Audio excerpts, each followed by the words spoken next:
न बोड़ न बाड़ी रुखी रोटी हर छवैया चढ़ी चोटी गरीब पुछाए आयो घर मोटी हर साल बजट में एड़ी खोटी लगी असेंबली अंदर धकड़ धमाल वाह महंगाई तो जो कमाल। पर जिनखे पानी ना है कि पोख भराए बेवस खानगी बोर कराए तेल कलर किथा बिज वराए दिल जो मरीज से सोचे सोदाओ केर लहे तंजो सुध समाओ। पर अञा बजट न आई रेट वधी विया हर शइ जा हित सेट वधी विया मेहंदी मुसागोई मेट वधी विया पर पापिन जा हित पेट वधी विया केर कुछे आ कुछड़ महाल वाह महंगाई तो जो कमाल।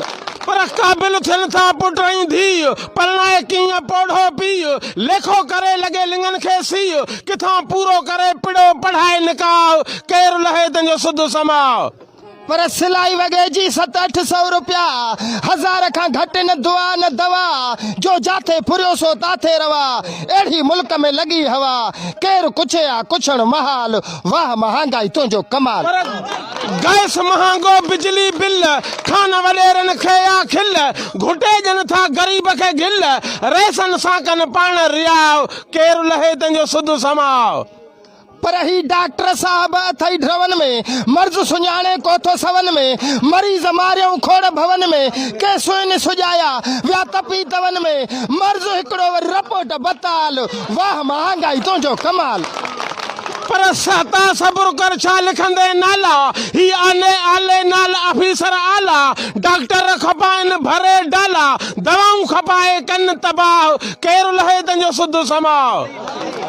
पर हिकु मुद्दे खार जो नकुली दवाऊं बियो बीणा घर अड़े रखियाऊं क्या सु मरीजन कोन कयाऊं केर करे पो तिन खां पुछाऊं ही स्टोर मेडिकल आल न आल वाह महंगाई तो जो कमाल। पर उस्ताद अदालत न को अमाला बिल बेशक थींदो उहो बहाला नोटन सां गॾु वेढ़ियल रुमाला खाराए असां खे तूं बि खाओ केर लहे तंजो सुध समाओ।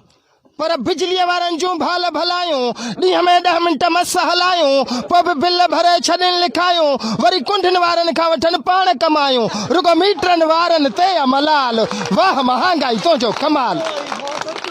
पर मोहम्मद बख्श मोलहण कंहिं वटि ऊणी मुनिया कंहिंजी त चढ़ी कान कुनिया तॾहिं ये सिंधुड़ी रत रुनिया जनम ॾिनो जंहिं जीजल माउ केर लहे तंजो सुध समाओ अदा केर लहे तंजो सुध समाओ।